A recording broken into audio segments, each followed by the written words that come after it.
Welcome, listeners, to another exciting edition to our wonderful podcast, Service Over Self. I am Henry Saxon, 50% of the podcast, and I'm here to share our time with my co-host, Coach Brent Carmichael. Hey, hello, everybody. Good to be back, Sax. Good to be back. Absolutely, absolutely. Well, we have a real treat for you today. Our podcast today is about our top 5 service experiences and why. So Brent and I have compiled a list of favorite experiences we'd like to share with you and also share why they are our favorite experiences. But before we get started, I have some exciting news to share that this podcast is starting to take off, and we have acquired a few sponsors. Now, I'm not going to share with you who they are, but they are coming, and we will be excited to announce them in the coming weeks. The other thing I want to pause is something that is central to our time here. We want to give thanks to our Lord and Savior, Jesus Christ. Without him, we would certainly not be here. So, Amen. Brent, what's going on? Oh, man, good to be back. You know, love doing this, man. I think it's really, really a good time for us to sit down and chat. We do this at your house sometimes, so we might as well do it and let our listeners listen. Yeah, we call it chopping it up. Yeah. Right? All right. Well, listen, before we get started, I want to share with our listeners a story that kind of I think it frames this entire podcast, certainly about what we do today, and I just felt led to share it with you. There was a famous cultural anthropologist. Her name was Margaret Mead. Some of you may have heard of her. And as the story goes, she was being interviewed by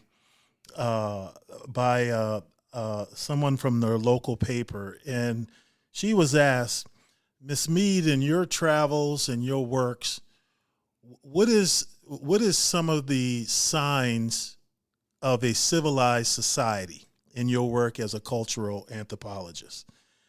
And so she paused and she said, "Well, one of the things that we know when we run across a civilized society," she said, "we look for evidence of a healed femur bone, a healed femur bone." So for those of you like me are not medically inclined, the femur bone is the thigh bone. It's one of the strongest bones in the human body.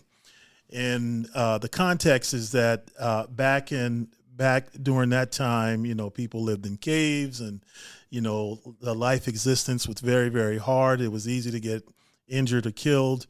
So in the burial, she said heal femur bones, and she went on to explain exactly what I just shared. And the reporter said, "Well, why?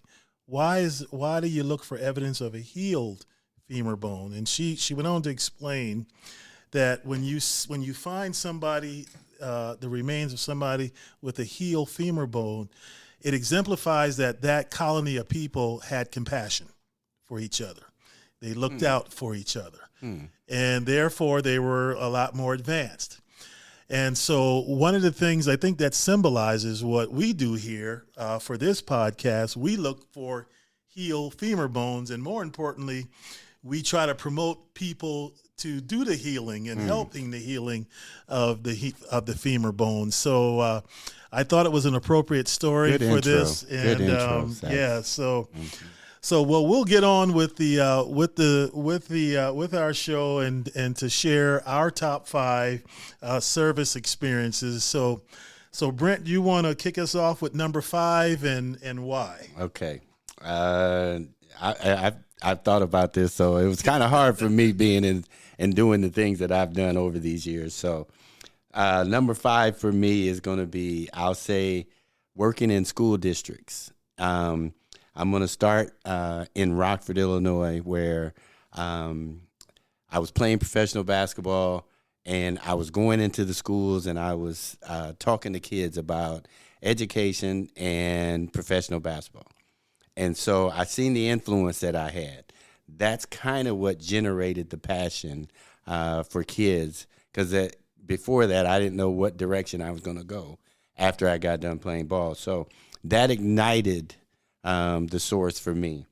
Going on to Riverdale High School in Port Byron, Illinois, in the Quad Cities, again, got a chance to really connect with the students there. And then my last experience at East High School in Waterloo, Iowa, which I can tell you was a wonderful experience. I still stay in touch with a lot of the students there. I'm going back for graduation this year. I stay in touch with the basketball players from there. East High probably was one of the greatest moments that I could say that I've had in my service, in the service of others. Well, what are some of the things that were the biggest challenges for you in your top 5, and what are some of the things that is most gratifying? Probably the challenges for 2 out of the 3 was, that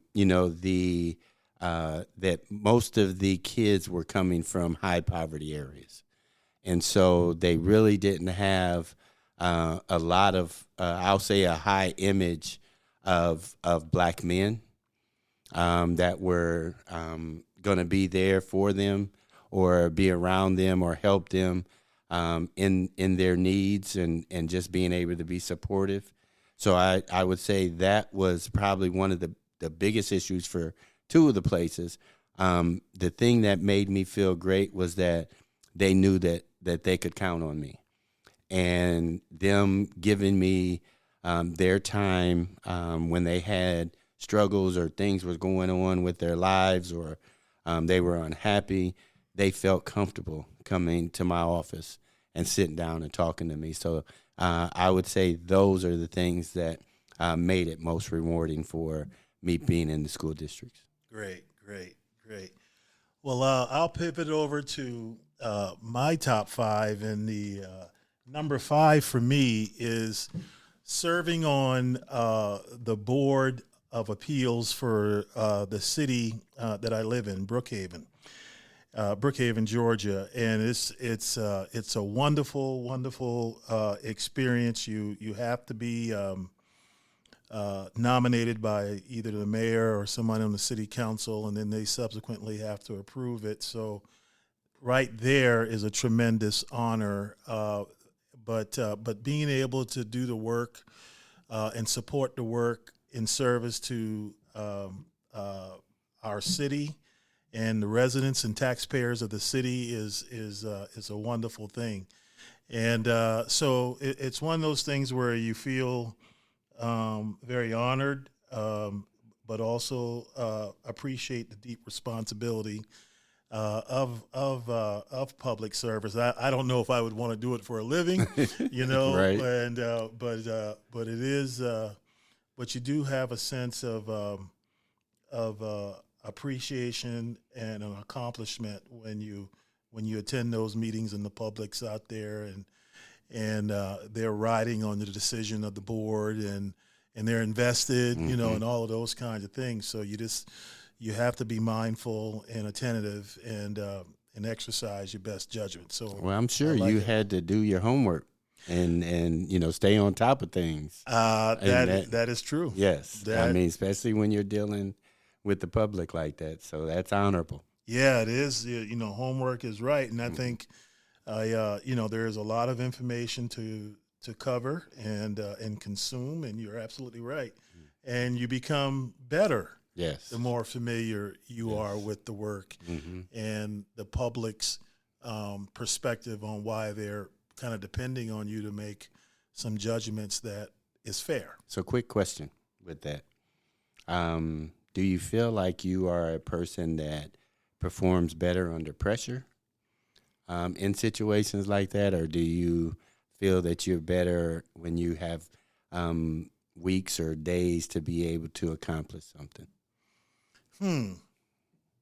I'll answer that 2 ways. So instinctively, yes, I think better under pressure, but I don't like it. In my mind, the British are never coming. The British are never coming. Always 72 degrees. Always 72. So when the craziness is around you, and you just gotta, I just try to push back and just tell myself the British are not coming. That's funny, right? Just hold everything off, right? So I don't know if that's helpful to you, but yeah, that's my disposition. Okay, well, moving on to my number 4. Again, I'm gonna talk about Rockford, Illinois. Rockford was my base, so you'll hear me talk a lot about that in these. Was a summer park enrichment program in Rockford, which I was working for the mayor at the time, and he put me in charge of a summer park program that had got thrown together in a matter of about 6 weeks. And he asked me to run it smack dab in the hood. It was open to any kids could come. And, we had partners with the Arts Council and a few other organizations that came. And I had, I think, 7 staff members that I had to supervise. And I'll tell you, it was a challenge just because it was in the hood, and it ended up that we were just a babysitting service. But it was also rewarding because I got to spend a lot of time engaged in activities.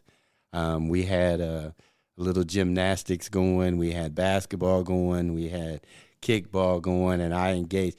It was when I was pretty active then, but it was just so much fun.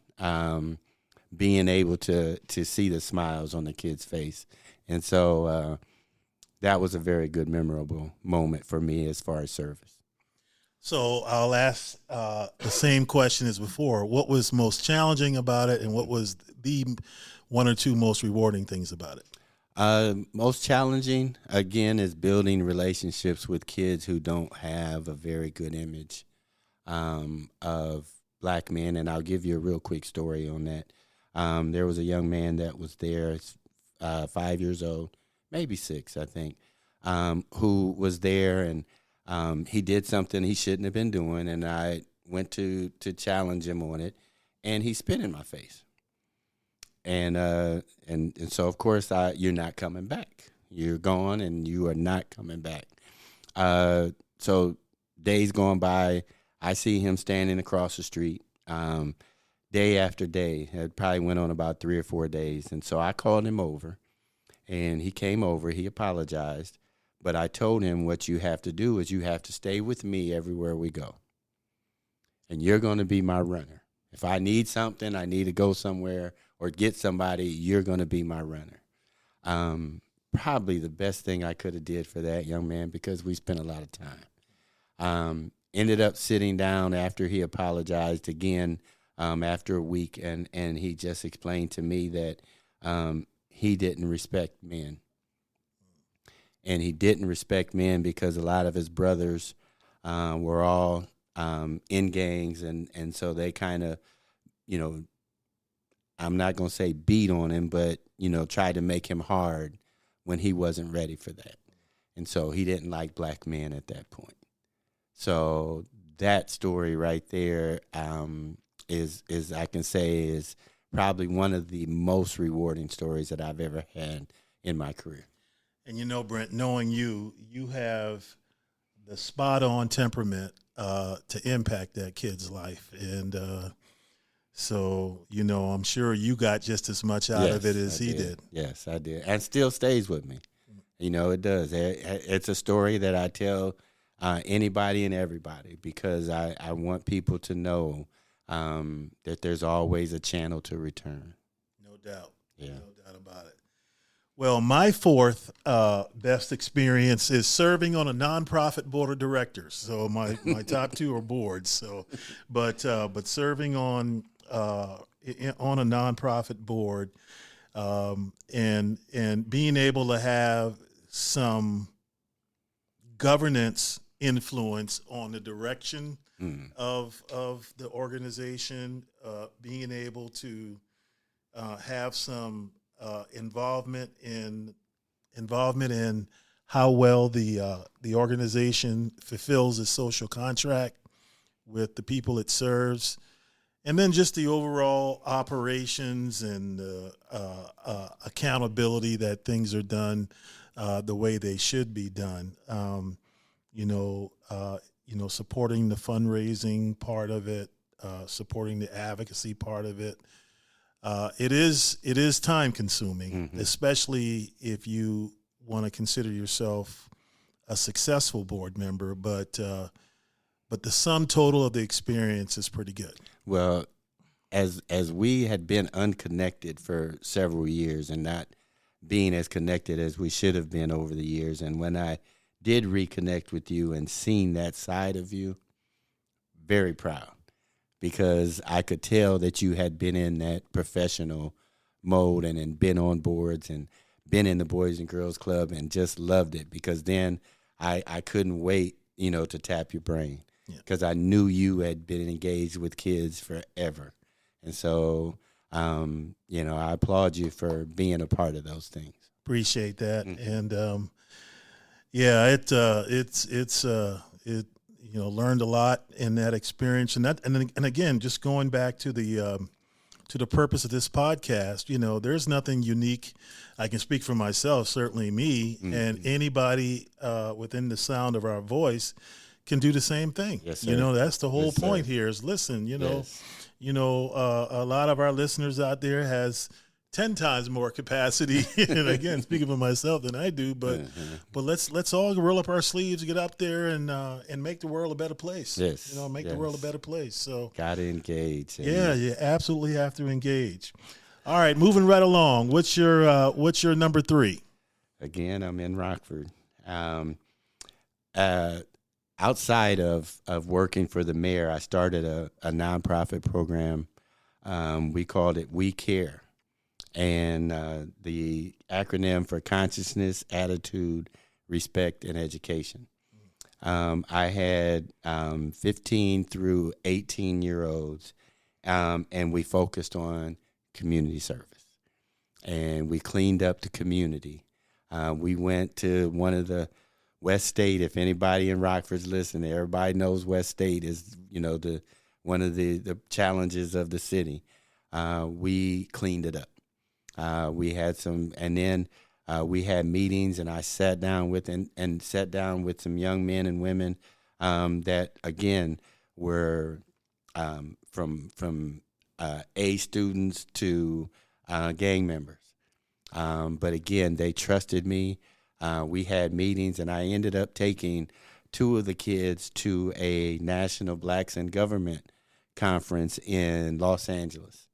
I had a young lady escort the lady, and I took one of the young men, and we presented the motto of the program at the National Blacks in Government annual conference in Nice. LA. And so just, again, another rewarding situation of service to the community.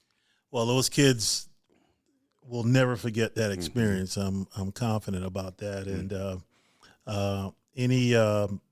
any idea how they turned out? There's several. I know one of the young lady that we took to LA. She ended up having a child. I think right out of college. She went to the University of Illinois, had a child right outside of college, and I believe she's working in the nursing right now. Some of the others I've lost track of, so I can't really tell you where they are.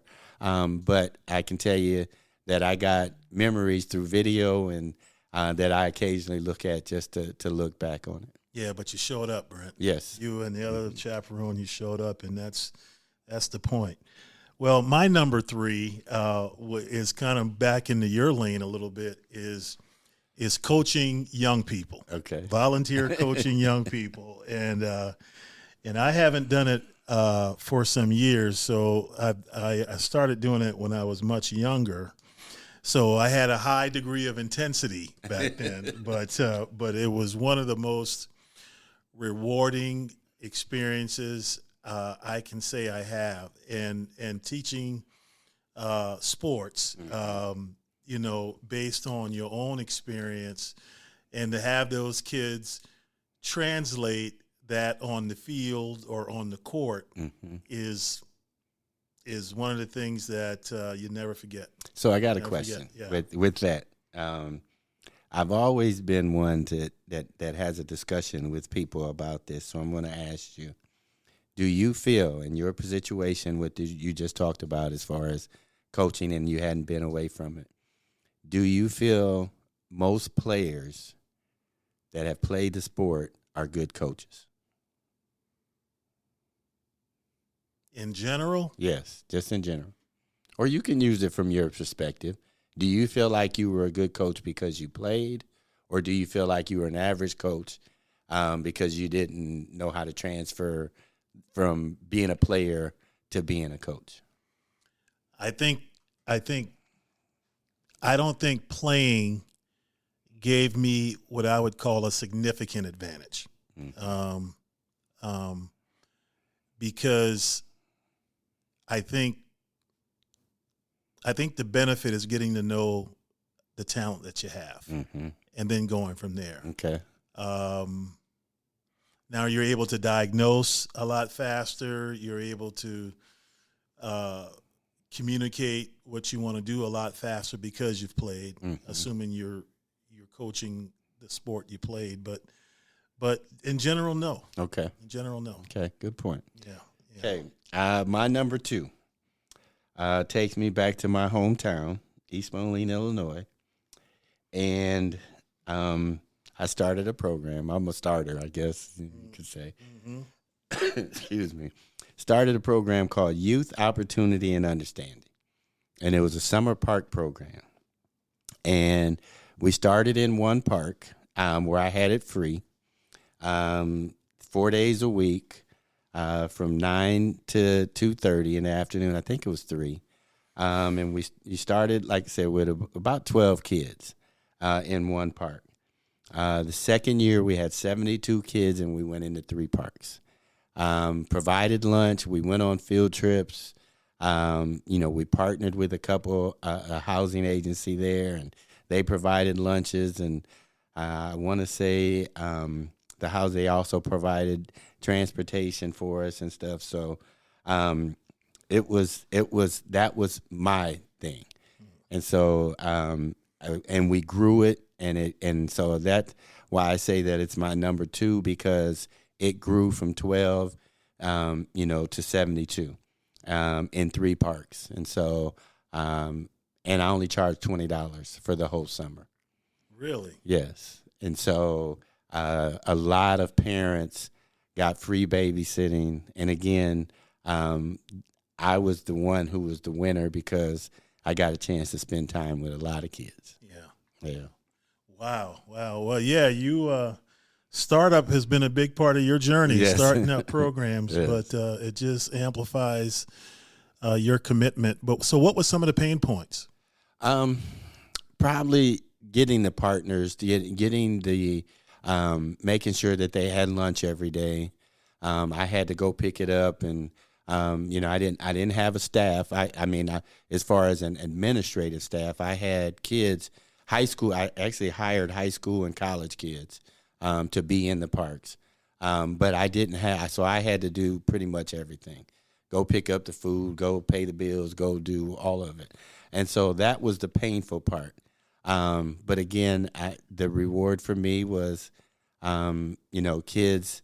Over the years, I see them, and they still remember the park program, and they still remember what we did, and they, thank me for it. So, that long-term reward is definitely a thing that I appreciate. Yeah, much respect, Brent. Yeah. Much respect, because I remember them summer programs, yes. man. They're a long haul. Yeah. So yeah, much respect. Well, my second and first experiences, they're actually interchangeable. So it's kind of a jump ball. So, but since I had to go in order, I settled on, you can call it mentoring, you can call it coaching, but giving feedback to younger professionals is something I really, really, really enjoy. Yes.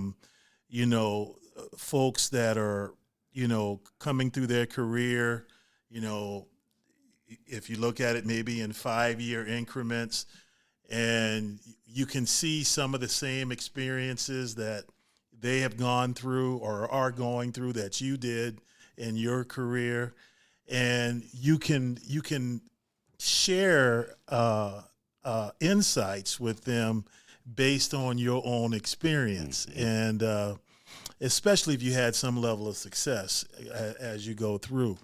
But but but that's probably one of the most rewarding things I've been able to enjoy, watching younger professionals travel the same journey that you have, and sometimes talking them off the cliff, sometimes helping them understand interpersonal relationships with their supervisors, or them getting recognition, all the dynamics that go on in the workplace, and so I just enjoy I guess you can call it counseling, I guess, with that. So yeah, I spend a lot of time doing that.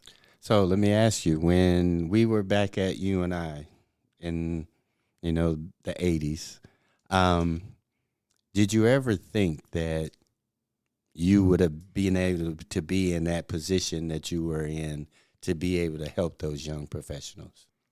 No, not at all. That's why I give glory to God. I didn't know these things existed, back then, and so no, I had no clue what was the journey ahead, but I'm really happy it turned out the way it did. So just think about, going from there to working your way through the Boys and Girls Club and being able to give back, is something that, again, we have to make sure, especially if we have young listeners, that you may not know your path, but believe in God and keep serving, and good things are going to happen for you. Good things are really going to happen, and and we live in a world filled with conflict and drama, and even evil, and you really have to have a high degree of self-confidence, and you really have to keep yourself in an environment where it's productive, and you really have a chance to be successful, and sort of navigate the naysayers. It's just a lot of that.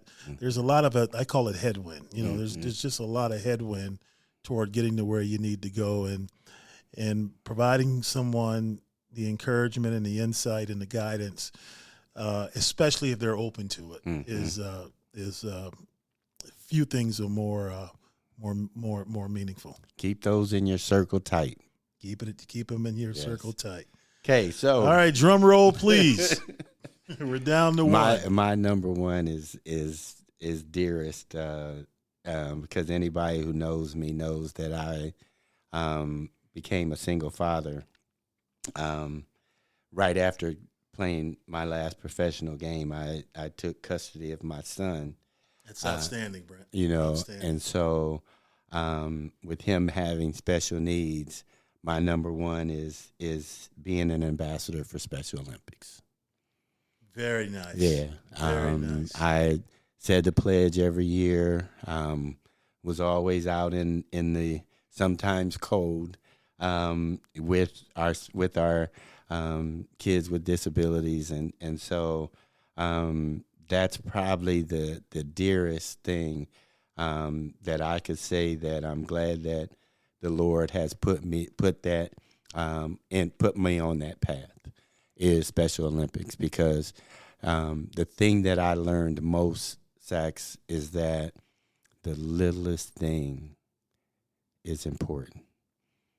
I ended up coaching a Special Olympics team, and a kid caught a pass and he dropped the ball and laughed and giggled and rolled on the floor just because he caught a pass. Mm.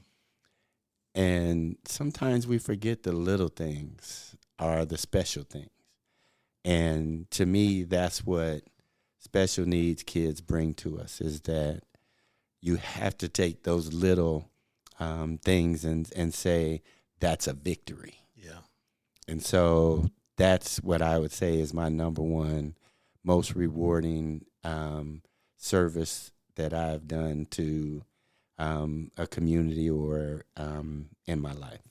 That's great. That is outstanding. That is outstanding, and really nothing more to add on that. It's just, it's as good as it gets. Yeah. So, well, my number one is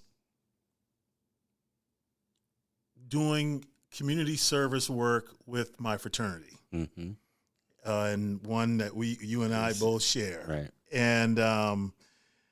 And I think I enjoy it so much because of not just the service itself, because as you know, there are a number of mandated programs that the fraternity has to do every year, but being able to do it with like-minded men. Yes. Men who are basically cut from the same cloth, and the experience of serving with them is like no other. Like no other, and so it brings. It's not labor. It's not difficult. Sometimes there's some contentiousness. Yes. But all love, all love, and on top of that, doing the work of humanity. Well, and so that's my number one. And I'm gonna jump on board with you with that one, just because of the fact that my situation as it relates to our fraternity is that I have no brothers. And I didn't grow up with brothers. I have an uncle that I grew up with, kind of like a brother, but to say that I got thousands of brothers that I can count on, that has like minds and has the, Project Uplift or mandated mentor programs is right up my alley. So when you think about Omega Psi Phi, I think about service over self. No doubt about it. No doubt about it.